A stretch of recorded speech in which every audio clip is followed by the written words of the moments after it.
Welcome back to Voices of Influence, the podcast with Criss Madrigal. Today, I'm sharing a powerful talk with Jaclyn Shaw. Jaclyn has been a mentor of mine for several months now, and she was also the opening keynote speaker for the Top 50 Voices of Influence Women in Alignment virtual event.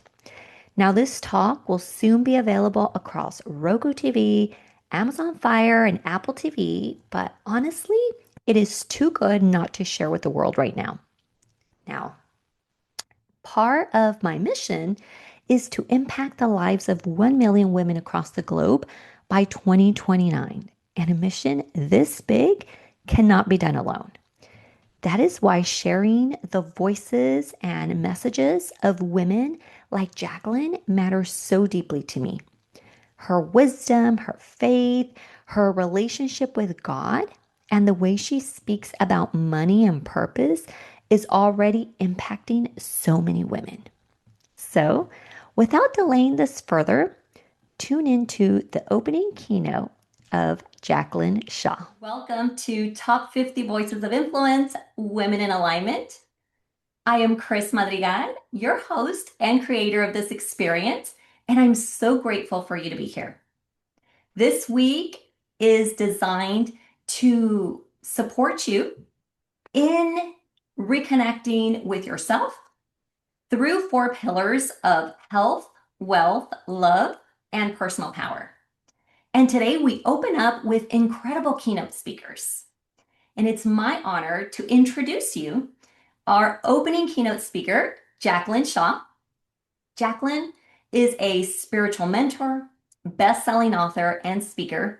And today she's joining us to share a powerful conversation around trailblazing with truth. This is God times money like you've never heard before. And as you listen, I invite you to be fully present and remain open to the message that is meant specifically for you. There might be one insight, one shift, or one invitation that supports your next chapter of alignment. So please help me welcome Jaclyn Shaw to Top 50 Voices of Influence, Women in Alignment. Jaclyn, the space is yours. Hello, hello. Oh my gosh. Thank you so much, Criss. I am so honored to be here to be kicking off the top 50 voices of influence. I know we're in for such a powerful week and experience here. And when I was invited to open this space, that's really what it feels like, opening the space, opening this room, opening this conversation, and trailblazing with the power of truth. For me, everything in my world, in my teachings, in my leading, in my mentorship comes back to a conversation around God and money. This is my voice of truth. This is me being willing to stand in power and truth and conviction of what I'm here to bring forward, the voice of truth that runs through me. And within today, I want you to really anchor into this for yourself. What does truth represent to you? Oftentimes, when I talk about truth and it's really trailblazing with truth, what does that mean? What's that energy? Trailblazing. We're creating new pathways. We're creating new experiences with wealth, with money, with truth, with what we get to do, with our medicine, with our stories, bringing our wisdom forward to influence others, to impact others. And it begins here first. Am I willing to be the voice of truth that runs through me? Am I willing to say it, be it, live it? Am I willing to not dilute myself? Am I willing to take a stand for what I know because I know and through my lived experiences and decide that that's what creates power? That's what creates authority. That's what creates money. What does truth represent for you? I think it sounds simple, right? Speak your truth. Speak your truth. And for me, it's speak your truth, live your truth, be your truth. Truth creates conviction. Being willing to stand in unapologetic truth of who you are. This is what gets you paid. This is why truth equals power and truth equals money. because this is where God meets you and this is where God signs the paychecks. It's a frequency movement. You stand unwavering in your truth, you build conviction that creates visibility, and visibility creates money. You create absolute freedom through truth and through trust, truth and faith, committing to your walk with God, committing to being the truth of who you are, committing to, again, not just speaking truth, because oftentimes we think, okay, I can speak the truth. I can speak the truth. And then what? You've got to be the walking embodiment of that truth. You've got to be that truth. You've got to live that truth. That means you have to stop betraying yourself. You have to stop feeling like this is a yes, but then all of a sudden fear comes in, or judgment comes in, or that feeling, am I enough? Am I worthy? What will other people think? Can I be the truth of who I am, no matter what, no matter who stands in front of me? Am I willing to be misunderstood? Can I be the truth of who I am when fear kicks in? Can I stop holding on to the lies that I tell myself? And so sometimes we get influenced to betray ourselves, to disrupt our truth when outside energies create interference. And oftentimes, that voice that creates the disruption for you is a voice that comes from up here, from your own mind. And we create limitation in our field. And then we step in with the human elements of us and we try to control things and we try to figure things out and we try to force things and we try to fix things. And the invitation is always come back here. Come back to the depth of your knowing. Come back to the truth of who you are. Come back to wisdom that already exists and already exists within you. This means to be the truth and to live the truth. You've got to stop diluting your words. You've got to stop trying to fit in. You've got to stop trying to say things and do things in a way that makes other people comfortable. Because here's one of the biggest fears. We're here and we're here doing good in this world and leading movements. And right now, what a wild time to be alive when you can literally lead a movement with your voice, where your voice creates so much impact, where your voice creates so much influence. And oftentimes there comes a time where you have to understand that there is a cost associated with this. You want what you want, but you don't want there to be a cost. But that's not how it works, because the cost is parts of you, the people-pleasing parts, the part that follows the shoulds, the part that makes sure everyone else is good and safe and comfortable. That part of you has to die. That part of you has to take a back seat, because truth, by its very nature, disrupts. Truth is oftentimes very much inconvenient. It's inconvenient to speak it, it's inconvenient to live it. It's inconvenient to be the walking embodiment of who you actually are and who you know yourself to be at the core of your being. Truth, by its nature, is uncomfortable, because truth grows and evolves, and we're growing and evolving. And as your truth grows and evolves, that means that something you said 5 months ago is no longer going to be true. You're going to contradict yourself. You're going to have beliefs, and then those beliefs are going to shift and change. You're going to speak things that people say, show me the facts, show me the proof, show me the evidence. You get to say, I am the evidence. I know because I know.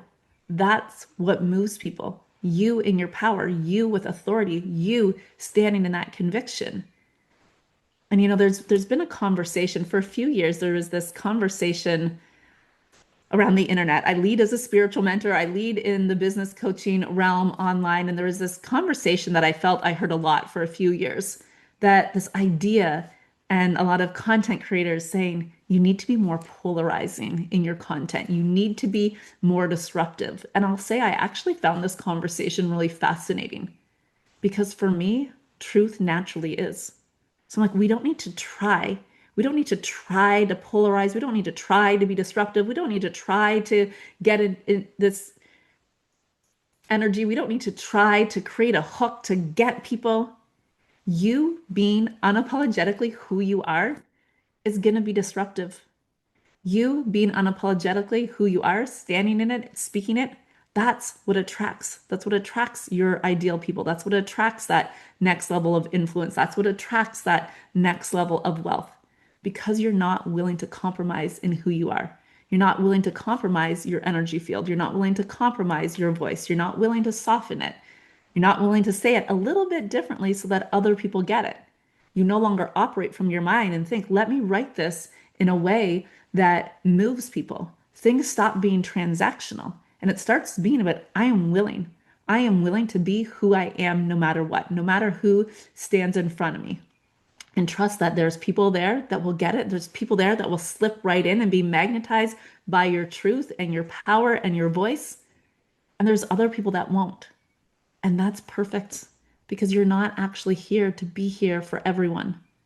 And when you are trying to be for everyone, you're not here for the people that you really are here for. You, right now, in this very moment, your voice, your wisdom, your life experiences are the answer to someone else's prayer. Now, they don't get to be the answer to that person's prayer if they're tucked away in a journal under your bed. You don't get to be the answer to someone else's prayer if you go to say the thing online and then you backtrack and then you think, that's a little too confronting. That's a little too bold. That's a little bit too, oh my gosh, I mean this, but they might take it to mean that. And so let me pick a different word. Let me choose a different way. Let me try to make sure that they get it. One of the biggest ways that we disrupt our truth and our voice, like we are here, you are here to be a conduit of God. This is where God signs your paychecks. When you're willing to be a conduit of God, when you're willing to speak the truth that runs through you, God's got the rest figured out. God is in deliverance here. God has the soul clients that are aligned for you. God has the ideas that He wants to pour through you, that move through you. And it's like boom, boom, boom, boom. But you have to be willing to be that conduit first. You're not a conduit when you decide that what's given to you is not enough. So, what does this look like? You are sitting there and you have this incredible idea and you want to speak about something and you want to lead in something, but then you say, the way that I received it, the way that thought downloaded, uploaded for me, that's not enough. Let me make it more. Let me add to this. Oh, that might actually piss people off. So let me take this part away. And so God gives you something so powerful, so potent, and then you touch it all with your human fingertips. You don't actually allow yourself to be the voice of the truth that runs through you. You take the truth and then you shift it. You take the truth and then you add and then you take away. And God's like, that's not how it was given. That's not actually the message for the world. The message for the world is you, your way, not by adding somebody else's framework, not by trying to be more like her or more like him or more like the person that you see doing the thing that you want to be doing. You have to bring in your natural flavor. You have to bring in your energy, your essence. This is when you become a trailblazer with your truth. Not because you're figuring out a truth, not because you're finding the right way or the right strategy. You're willing. You're willing to be the truth that already runs through you. You're willing to be misunderstood. You're willing for it not to make sense. I have created multiple seven-figure businesses in ways that don't make sense to anyone. If you wrote it out on paper, it doesn't make sense out there. The impact I've created, the wealth I've created. At times, I will actually tell you the next move, the next step didn't even make sense to me. But I make the moves and I follow because I'm willing for it to not make sense. I don't want it to make sense. I don't want to follow a pathway of logic and predictability. And so I've got to take myself off that pathway. I've got to be willing to enter into the field of the unknown and to trust that God's hands in all of it, to trust that when I leap, God's going to catch me. This is literally the way that I made millions in my business. And I've made over $8 million in business the last 8 years operating in this way. First, there was a business partnership where there was a $4 million business. Now, within my personal brand, a $4 million business from being the truth of who I am, from being willing to speak it, to live it, and be it. And now these pieces, live it and be it. What does that mean? It's one thing to speak truth and speak wisdom into the world. Are you the embodiment of that truth? One thing I will absolutely guarantee you is if you hear me preaching it, I'm living it. This is why people can find me online and drop in a heartbeat. They can find me online and come in to a year's mentorship with me. They can come in and ask me to speak on their stage, and they can come in and listen to my podcast and binge the whole season because what's felt behind the words. Frequency is always felt behind the words. And so every time you try to search for words, search for a method, search for a pathway outside of you, you start disconnecting from yourself. There's no becoming here. You're not being called to become someone else. You're being called to go deeper in who you already are. There's truth right now that you're not speaking. There are words God's placed within your soul that are ready to come forward. When you leave this space today, that's what I want you to own. Own the fact that who you are right now is enough. This is why it's not about your becoming. There's nowhere you have to get to. There's nothing you need to fix. There's nothing you need to heal. Can I own who I am right now in this very moment?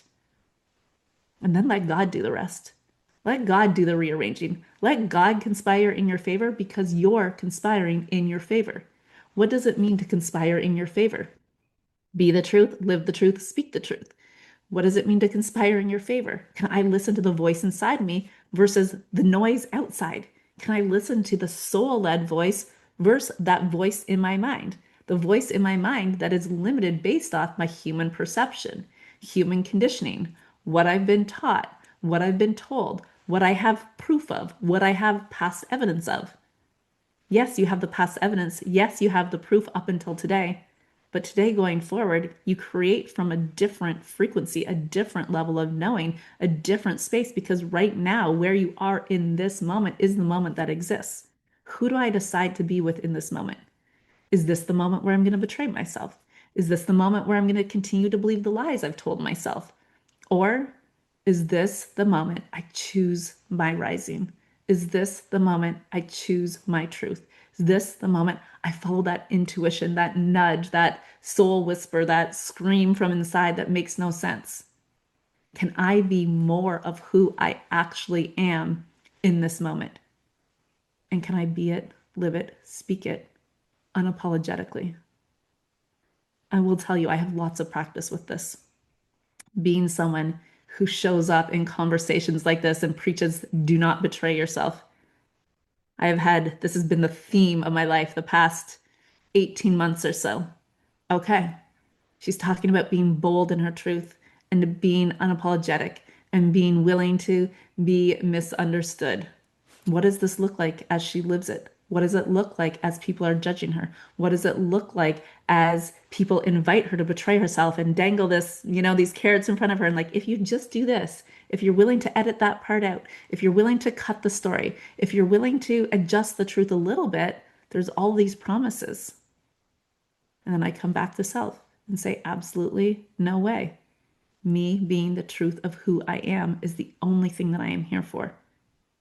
That's what we came here for. When I say here, here on earth, you came here to be the truth of who you are, to be the fullness of who you are, to not hide parts of yourself, to not water it down, to not dilute it, to not only show, this side and not this side.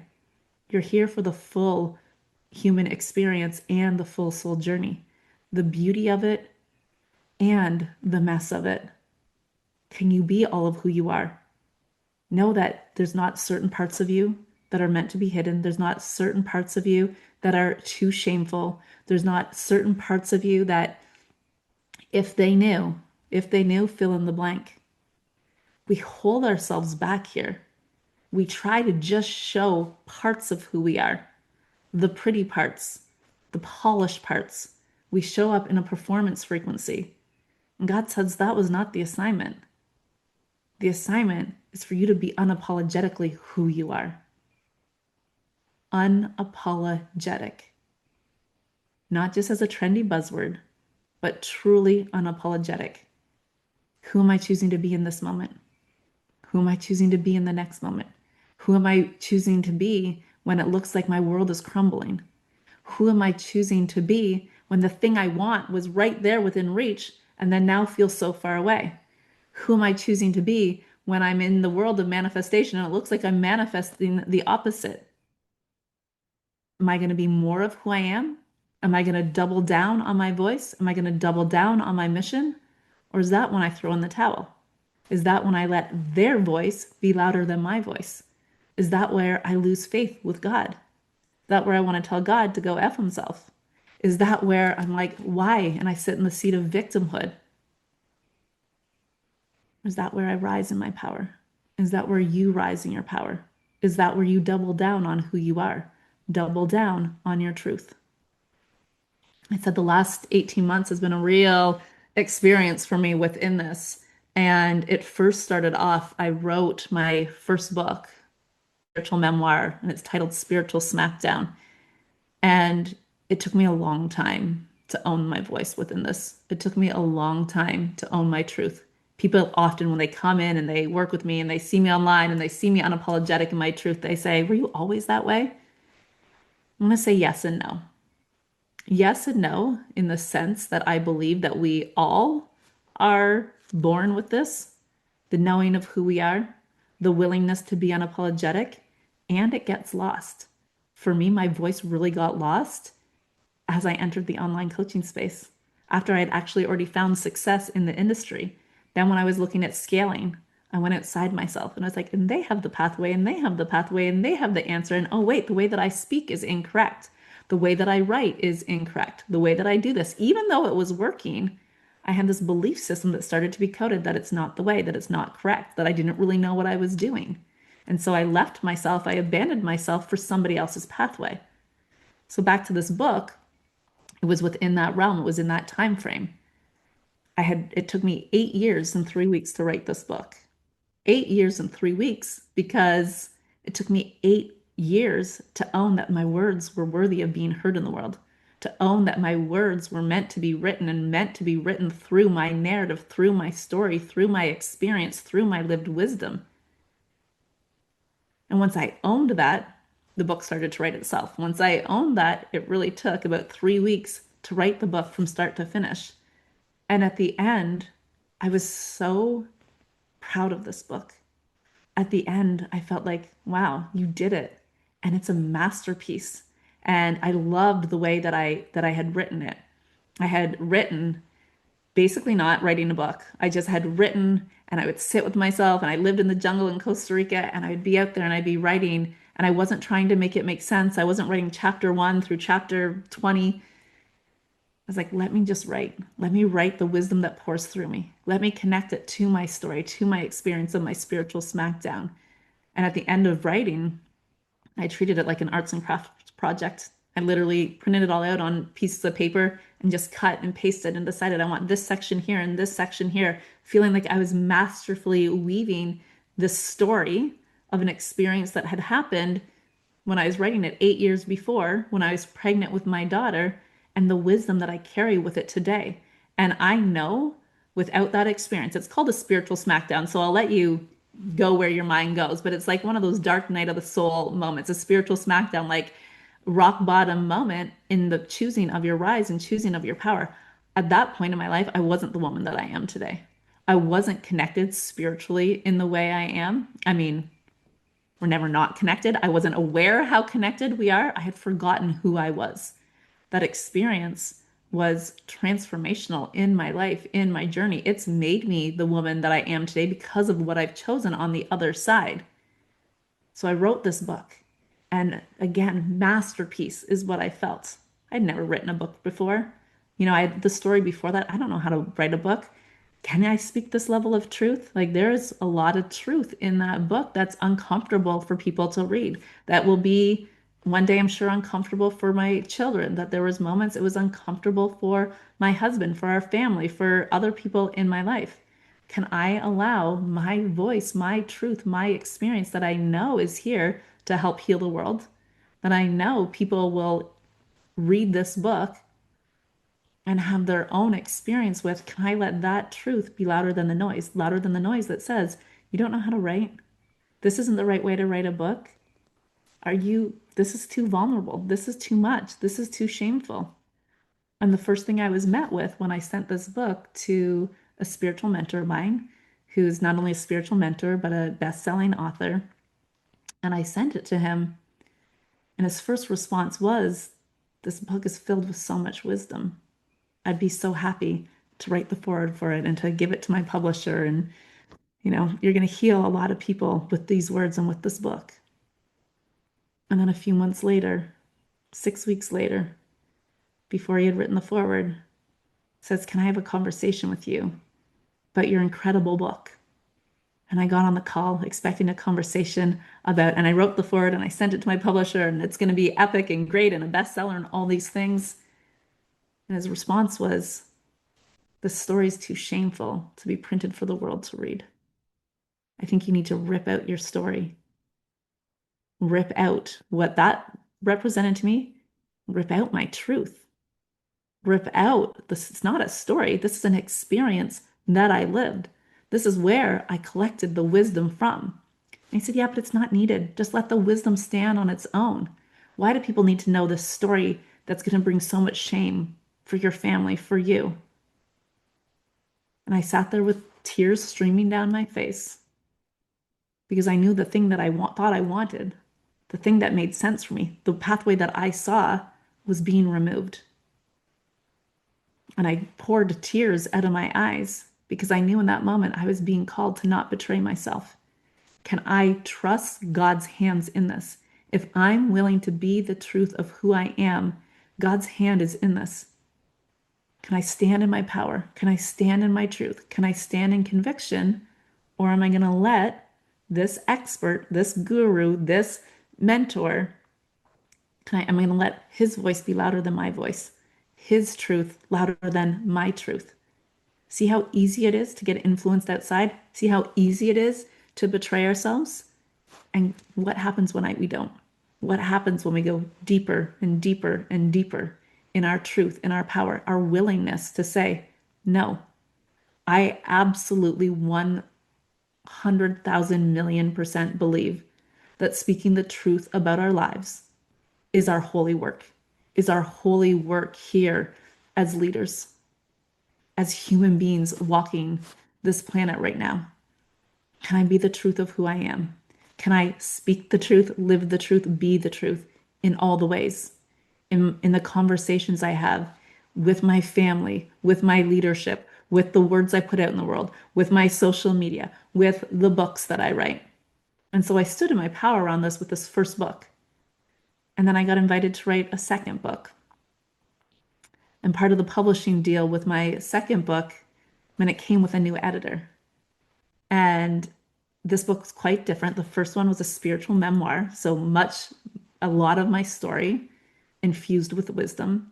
The second book, Whispers of the Divine, is a lot of spiritual wisdom and channeling and my truth that feels so deep and so true and so connected to me. That's what this book is. And there's elements of my story, but it really is leading with the wisdom, leading with my beliefs about God, my beliefs about how God shows up in deliverance in our life, my beliefs about God and money, my beliefs about what we're being called here to do, stepping into our divine identity with sacred allowance and operating from a place of embodied devotion.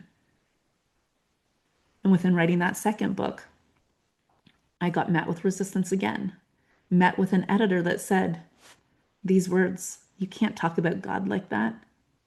This is dangerous. This is harmful. Change these words now." And again, I had to sit with myself. Am I willing to dilute my voice? Am I willing to, I call this, she wanted me to make it more vanilla, make it more acceptable. She's like, connect the dots for people. Explain yourself here so that they don't misunderstand. And I had to sit and say, I'm not willing. I'm not willing to change these words. I don't want to write a book that people have read before. She's like, if you change this, if you do this, it's going to be a bestseller. I don't want to bring my voice forward in a way that people have heard a million times. So I've got to stand in the truth of who I am, even when it's inconvenient, even when it's too uncomfortable for some people, even when my editor said so. And so bringing forward my truth in a different way. a conversation with the publisher, and finding a new editor. This is how committed you've got to be to speaking your truth and being the truth, meaning that each time somebody says they don't like it or they're uncomfortable, that you're not willing to betray yourself, that you're not willing to stay small, that you're not willing to stay hidden, that you're not willing to stay quiet. Can I be the truth of who I am no matter what, no matter who stands in front of me? Because I'm not willing to betray myself. I'm not willing to deny my soul.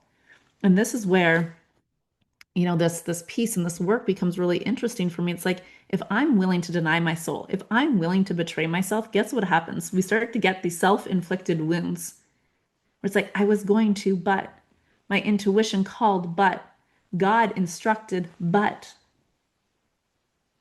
And then we sit there in why is it not working and why is it not happening for me and why is God not conspiring in my favor when it looks like he's conspiring in his favor and her favor and it's working for them.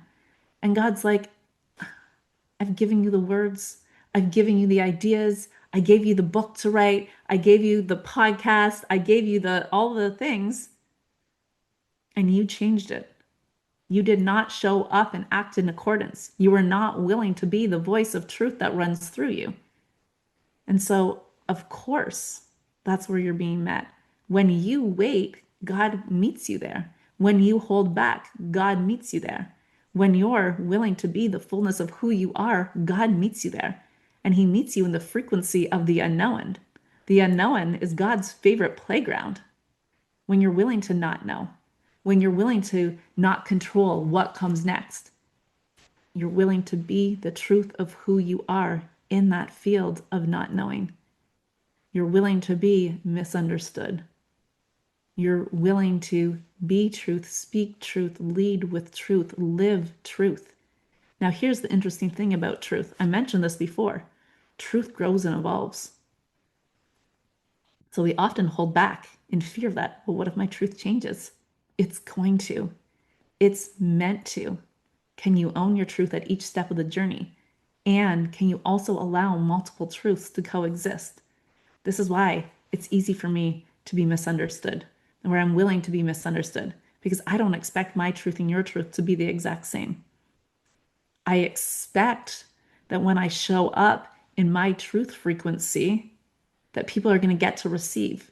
People are going to get to take what resonates with them and leave behind what doesn't. I expect that my truth is going to lead people to their truth, but not because my truth is the only truth, but because I'm willing to speak it, you're going to hear the resonance within yourself. And it's either going to be in agreement or disagreement. And it doesn't matter if it's in agreement or disagreement, because even within the disagreements, you're going to find your own truth. Which means I can come in here and I can have a whole conversation. We're going to talk more about God and money right now. And you might be like, yes, yes, yes, that's what I've always known about God and felt about God. And this feels so true and this feels in alignment. And we're going to connect through me speaking my truth. And some of you here might have the experience of that actually doesn't feel true to me. And then you get to go deeper within yourself. You don't just blindly follow me and believe me. What does my truth within this feel like? And then you find your own truth. And there's power in that. And one thing that I often say is, I'm here for the full human experience and the full soul journey. And so I know that about you too. I allow you to have your full human experience and your full soul journey.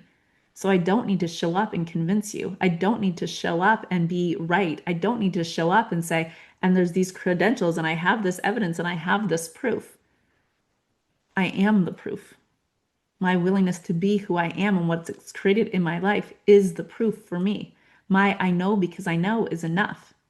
When I let that lead, you either find resonance with it or you're not. You either like me or you hate me. You either say, let me dive deeper with this woman, or you don't. And whatever you choose is correct for you. I don't need you on board here. I just need to show up and be the truth of who I am and let the rest unfold. Let God work his magic. Let God deliver the people that I am the answer to their prayers for, whether it's through writing a book or this conversation we're having here today, or a free course I run, or a 12-month mastermind that I run. It doesn't matter. What matters is I'm willing. I'm willing. And so God's able to deliver. I open the pathways and God's like, okay, yes, we're going to bring this person through here and this person through here and this person through here. And I get to have faith and I get to trust in all of it. I get to not control that. I don't have to create the interference there because my work is the work. My walk with God is the work. My faith, my trust, my being who I am, me expressing my truth is the work. And the work's the same for you. This is this is the pathway to true freedom. This is the pathway to true liberation. When we say, like, I am who I am, and I am who I am because of my life experiences and because of the wisdom that I hold and the wisdom I carry from my life experiences, from my lived wisdom. And I'm not meant to hide any of it. And none of it's too shameful. Not any of it. Your experiences in your life, the ones that who have brought you here to this moment, the ones who have created who you are right now, don't wish them away. They made you who you are in this moment. They brought you to this space. They brought you to where you're at in life right here, right now. What do you choose to do from here? Who do you choose to be? Are you going to shut down parts of yourself? Are you going to shut down parts of your voice? Do you only feel safe with some and not with others? My truth is healing and your truth is healing. So we've got to be willing to be it. This is where this always opens up such an interesting conversation for me. Your truth has the power to transform everything, like everything and anything, in ways seen and unseen. You being the truth of who you are creates ultimate safety, safety with yourself. We hear a lot of talk around nervous system regulation. The only way that I know how to be feeling like completely safe in who I am is being the fullness of who I am, being the truth of who I am. I don't feel safe with myself if I'm being parts of who I am, if I'm sharing part of my voice, part of my truth, because then it always feels like there's something off, there's something missing, there's something that someone could judge, there's something that can be taken away. When I am who I am, no matter what, I am because I am. I am who I am. Feel the power in that. Feel the authority in that. Feel the faith in that. This is where God responds. When we don't show up trying to perform and trying to impress, but showing up to be the full expression of who we are. Truth comes from within you. It comes from right here. It burns as your eternal flame. The holy work, my holy work to be the truth of who I am, your holy work to be the truth of who you are, to use your God-given voice and given medicine. You have medicine and gifts inside of you right now that heal the world. And I don't say that lightly. Your voice, your truth will heal the world. Every time you open your mouth, every time you're willing to speak it, every time you're willing to be, I am who I am, and who I am is enough. And I'm here to be the full expression of that.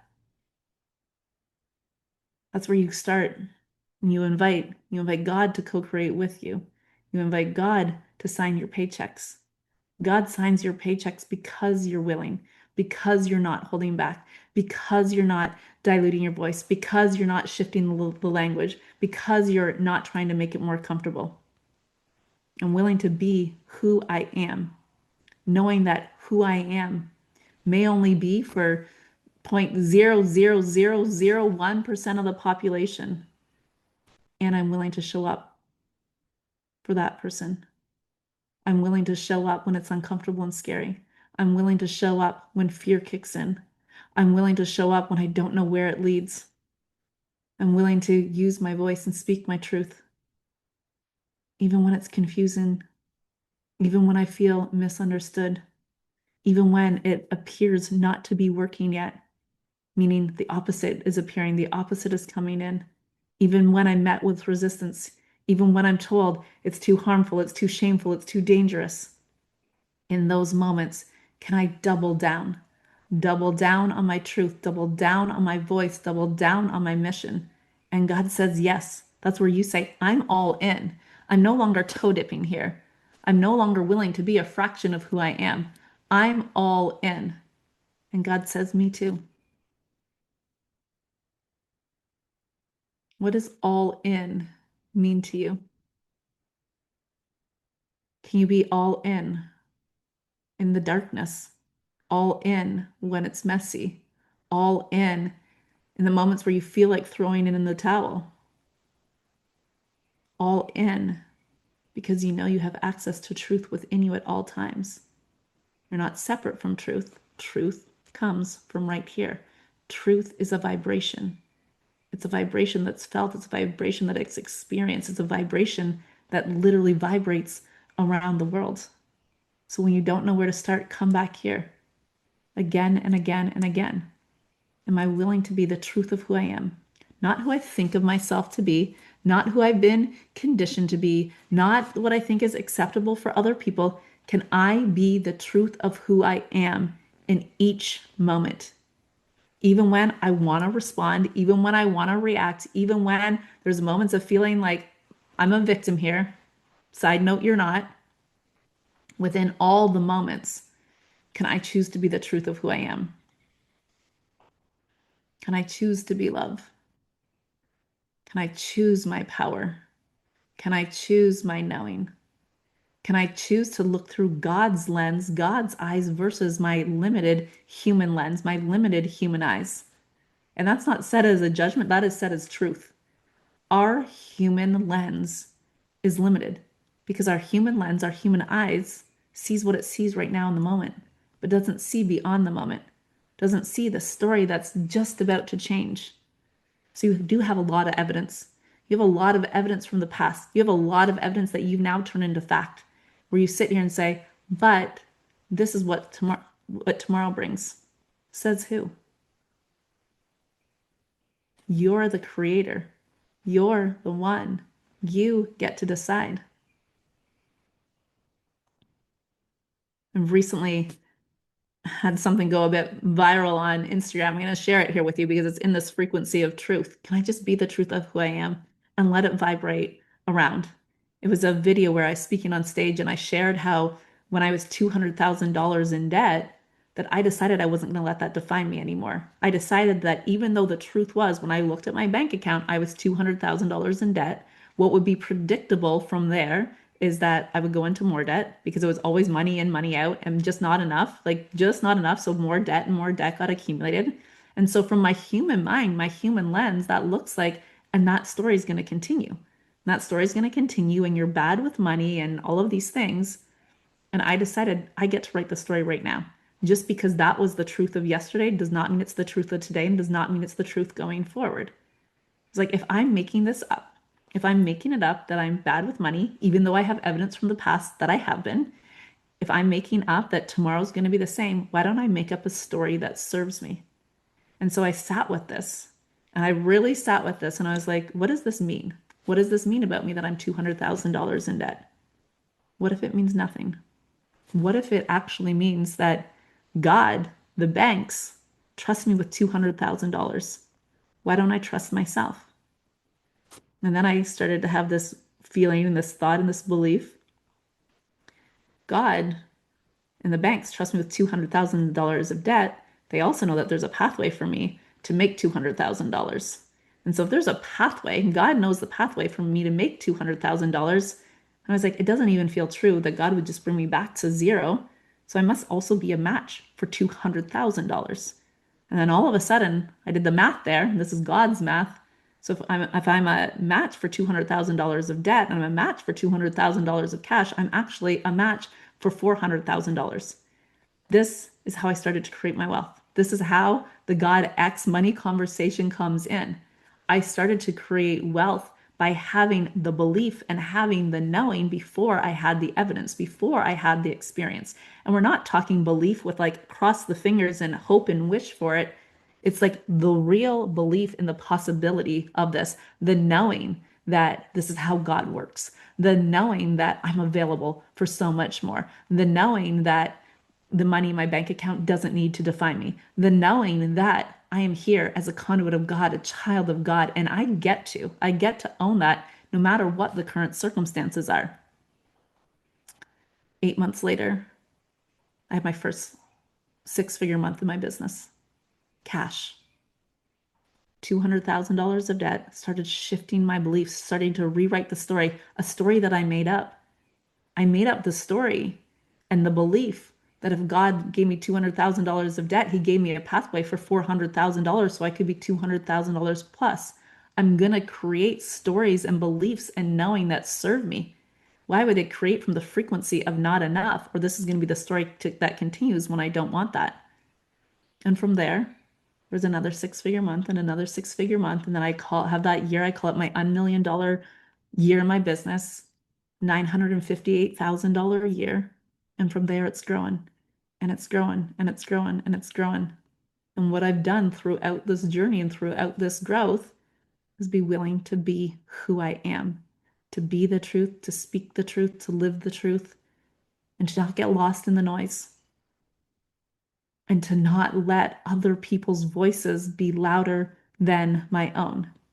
Now, I wish I could tell you, and for 8 years, that's all that it's been. And of course, there's been moments where I got lost. There's moments I've forgotten who I am. There's moments where I diluted my truth and not even really knowing it. And this is also part of the journey. You're going to forget who you are. You're gonna forget that God's from within you, that you and God are one, that God's creation pours through you. And there's gonna be times where you think they know the answer, and you're gonna forget, and you're gonna make choices based off somebody else's knowing over your knowing. What do you do within that moment? Do you choose from the ethers of now? Do you choose again? Do you choose to go back into remembrance of who you are? Or do you shame spiral there? Do you decide you've messed it all up? In each moment, even when I forget, can I find gratitude in the forgetting, knowing that the forgetting has led me to a deeper remembrance because I have the power to choose right now? Am I looking through the lens of expansion? Am I looking through the lens of abundance? Am I shrinking? Am I collapsing? Am I looking through a contracted field? Am I looking through a lens filled with distortion?